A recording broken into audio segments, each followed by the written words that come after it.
긴 시간 동안 욥기의 말씀을 계속해서 나누었습니다. 욥기의 말씀을 보면서 참 많이 들었던 생각은 참 많이 무거웠습니다. 무거웠고요. 과연 이 욥기를 통해서 하나님께서 우리에게 하시고자 하는 것은 무엇일까라는 늘 물음표 가운데 달려온 것 같습니다.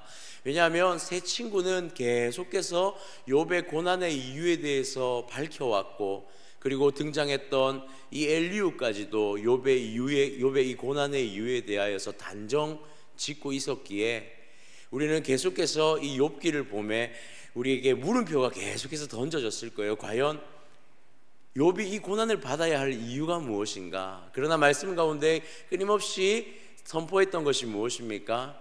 욥에게 주어진 고난, 하나님은 그것에 대한 이유를 찾기보다 과연 이 고난을 통해서 하나님이 어떤 일을 행하고자 하셨는지, 무엇보다 오늘 이 42장의 말씀 가운데 하나님은 욥에게 무엇을 통해서 위로하고 계시고, 과연 우리 그리스도인의 인생, 하나님의 자녀로 살아가는 인생의 진짜 축복이 무엇인지를 우리는 오늘 이 42장의 긴 여정 끝에 함께 좀 발견하는 시간, 그 은혜를 좀 누렸으면 좋겠습니다.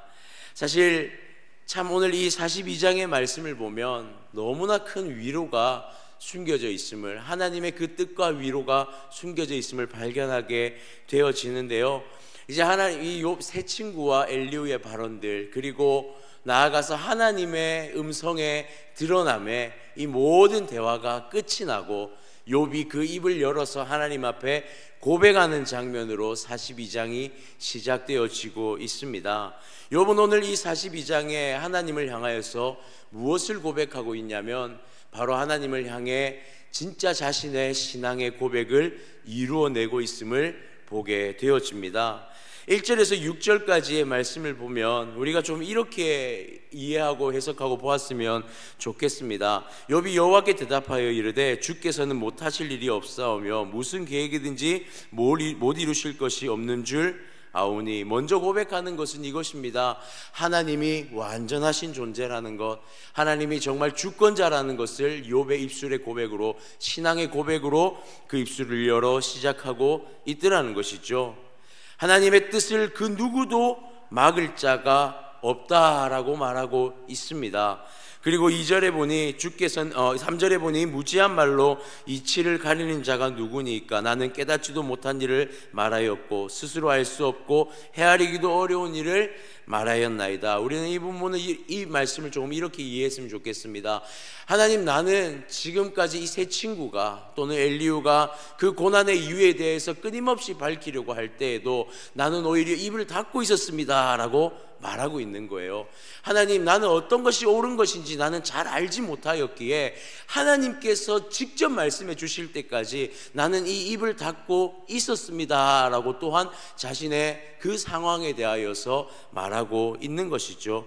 또한 4절에 보니 내가 말하겠사오니 주는 들으시고 내가 주께 묻겠사오니 주여 내게 알게 하옵소서. 하나님이 말씀해 주시지 않으면 나는 결코 이 모든 상황들을 이해할 수가 없습니다 라고 또한 고백하고 있습니다. 그리고 5절에 내가 주께 대하여 귀로 듣기만 하였사오나 이제는 눈으로 주를 배움나이다 이렇게 고백하고 있어요. 우리가 이 1절에서 5절까지의 고백, 아니 1절에서 6절까지의 이 고백을요, 제가 이렇게 한번 정리를 해보았습니다.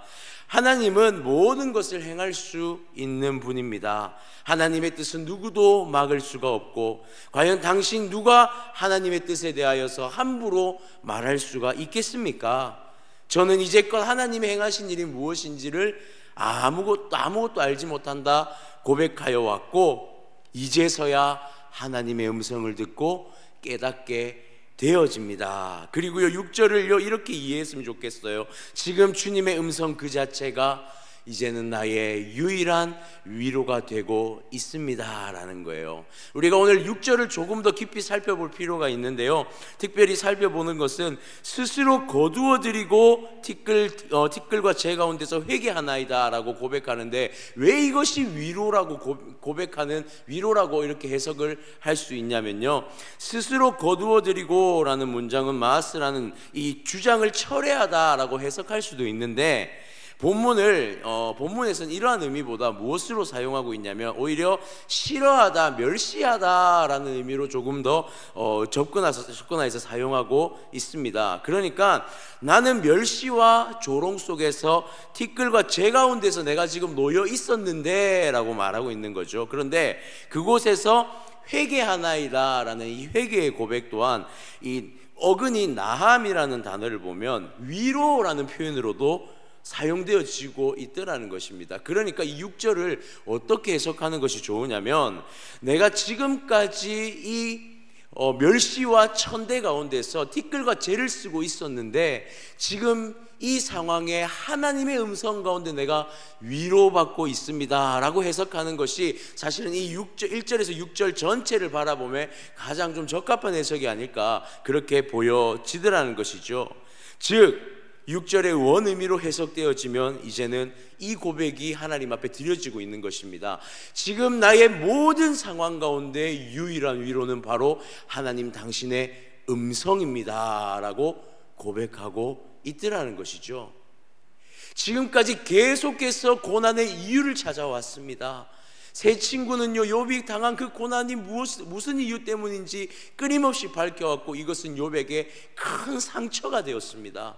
그런데 하나님의 음성이 그에게 들려왔죠. 그런데 이 하나님의 음성을 자세히 들어보면요, 이 하나님의 음성조차 사실 자신에게 어떤 위로가 될 만한 음성은 아니었습니다. 질책이 섞여 있었고요, 하나님의 꾸짖음도 섞여 있는 음성이었습니다. 그런데 욥은요, 지금 하나님 앞에 무엇이 가장 큰 위로가 되었다고 고백하냐면 하나님의 음성 가운데 하나님의 말씀이 꾸짖음도 있고 하나님의 음성 가운데 나를 향한 질책도 있다 할지라도 하나님 그것조차도 나에게 위로가 되어집니다라고 고백하고 있는 거죠.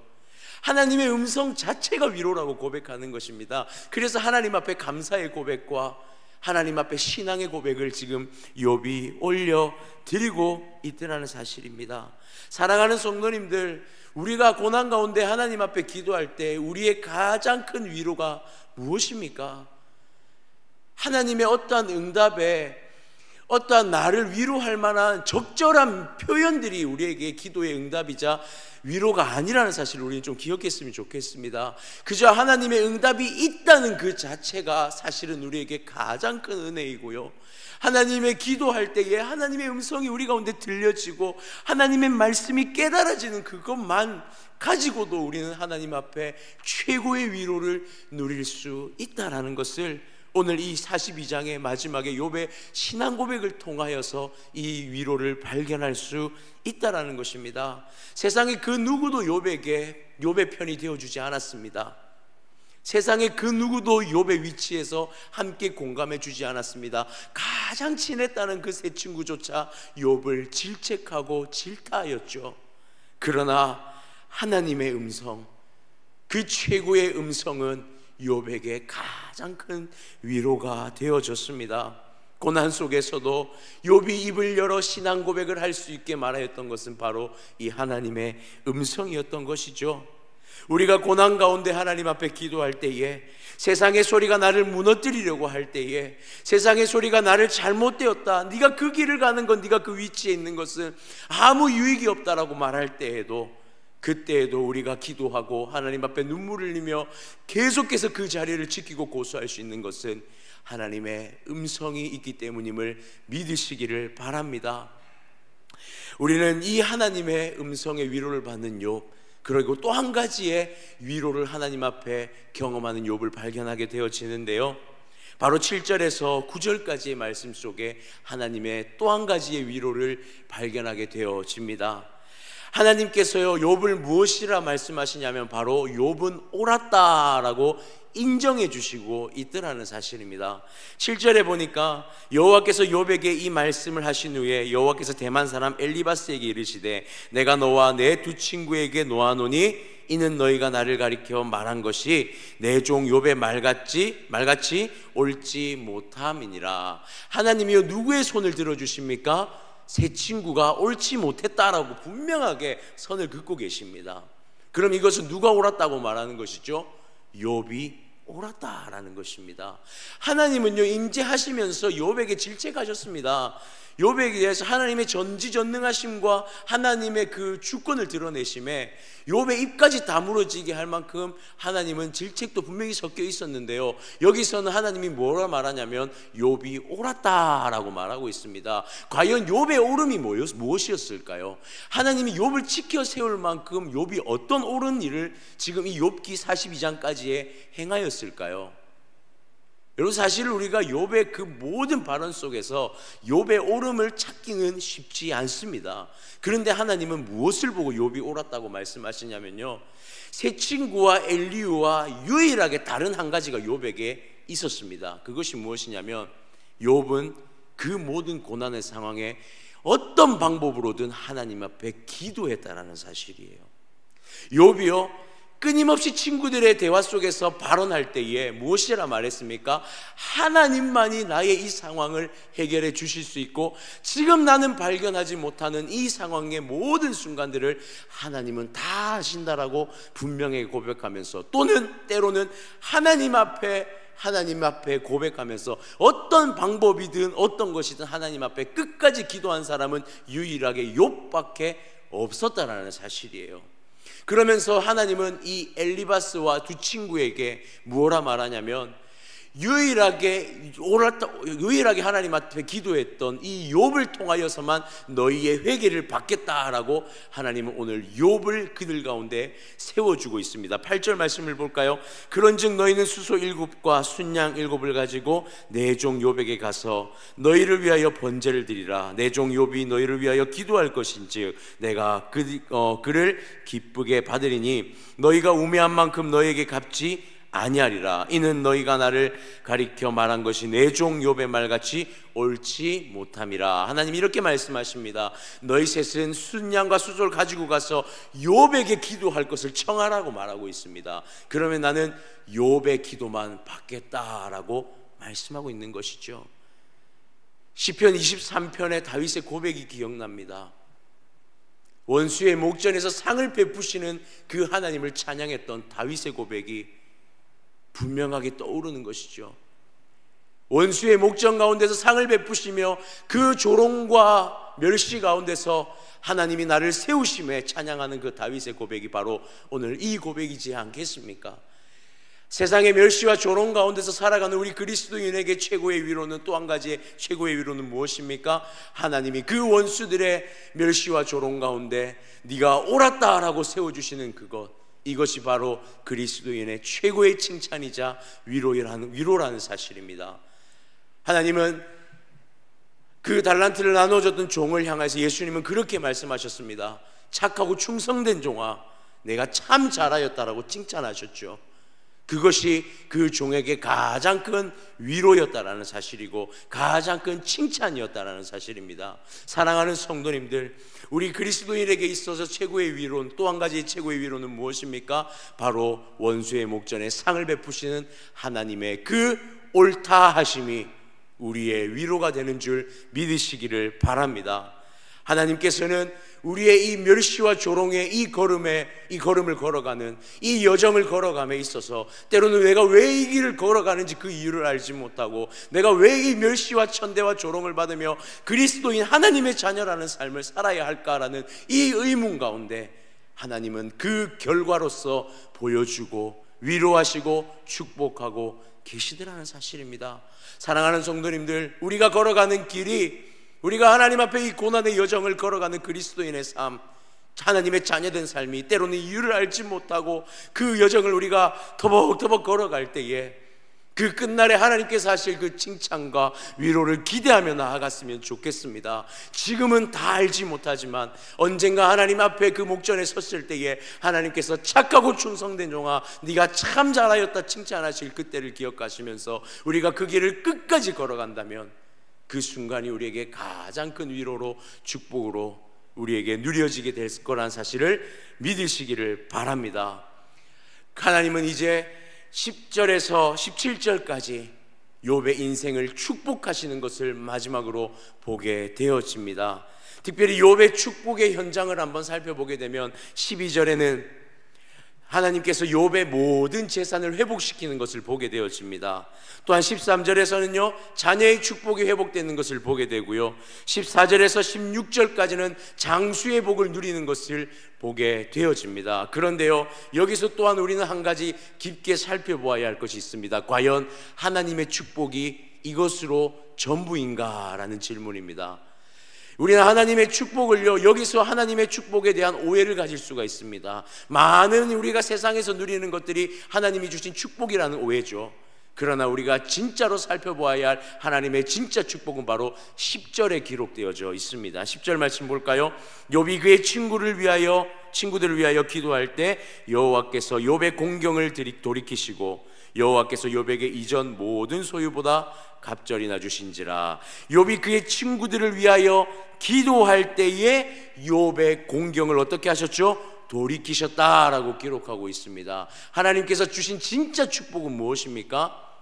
욥의 기도가 바뀌었다라는 사실이에요. 욥의 고난 가운데 머물러 있을 때 욥의 기도는요 사실 정처 없는 기도였습니다.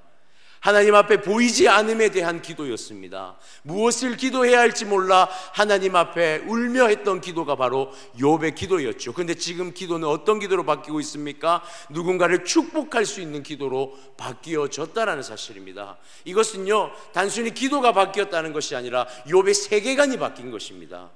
욥이 바라보는 지경이 더 넓어진 것이고 욥이 바라보는 세상이 달라진 것입니다. 하나님의 눈으로 세상을 볼 수 있게 되었다라는 것이죠. 이것이 바로 욥이 받은 하나님의 최고의 축복이었다라는 사실이죠. 그리고 그 가운데 누려진 나머지 세상의 복들 또한 따라오는 복으로서 욥이 누리고 있다라는 사실입니다.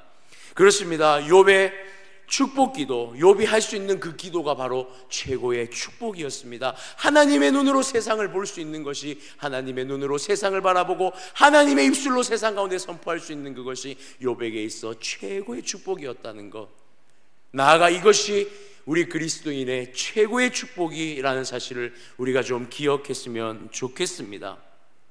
욥의 축복기도 또한 어쩌면 그것이 하나님의 뜻이었고 욥의 인생을 고난으로 결정하신 것이 하나님이었듯, 또한 욥의 입술을 바꾸시고 욥의 눈을 바꾸신 그것 또한 하나님의 주권 가운데 이루어진 하나님의 축복이었습니다. 사랑하는 성도님들, 그렇습니다. 사실 우리의 모든 시간이 다 하나님의 은혜였다라는 사실을 우리는 이 마지막 대목을 통해 마지막으로 발견할 수 있게 되는 것입니다. 하나님은요 우리의 고난 가운데 우리의 어떤 것을 앗아가기 위하여서 하나님은 고난을 주시는 분이 아니십니다. 무엇을 바꾸기를 원하시냐면 우리가 눈을 들어 하나님의 나라를 보기를 원하시고 하나님의 뜻을 발견하기를 원하시고 그렇게 하나님의 진정한 축복을 이 땅 가운데 누리며 살아가기를 원하신다는 것, 그것이 곧 진짜 은혜라는 사실을 하나님은 이 욥기를 통해 우리에게 발견하게 하셨다라는 사실입니다. 고난의 상황 또한, 이 고난의 상황 또한 하나님 앞에서 우리의 존재를 발견할 수 있는 은혜임을, 그 고난의 시간을 통해 기도할 수 있는 것도 하나님 앞에서 은혜임을, 나아가 고난의 시간 기도함을 통해 하나님의 음성이 들려짐이 또한 은혜이고, 그 음성 가운데 우리의 눈이 열리는 것이 또한 은혜라는 사실을 우리는 오늘 이 욥기의 마지막 결말로서 우리의 신앙의 고백으로 하나님 앞에 올려드렸으면 좋겠습니다. 우리의 모든 시간이 다 하나님의 주권 안에 있으며 우리의 모든 순간이 다 하나님의 손 안에 있다는 것, 그것을 신앙의 고백으로 올리며 살아가는 우리의 일평생이 되어지기를 소원합니다. 사랑하는 성도님들, 세상을 살아가는, 하나님의 시간 속을 살아가는 우리가 그 시간 속에서 하나님의 은혜 철저히 누리며 살아가기를 원합니다. 모든 시간이 하나님의 은혜임을, 축복임을, 고난의 순간까지도 우리를 향하신 하나님의 계획이고 섭리임을 고백하면서 살아가는 우리의 오늘 한날, 우리의 일평생이 되어지기를 주님의 이름으로 축복합니다.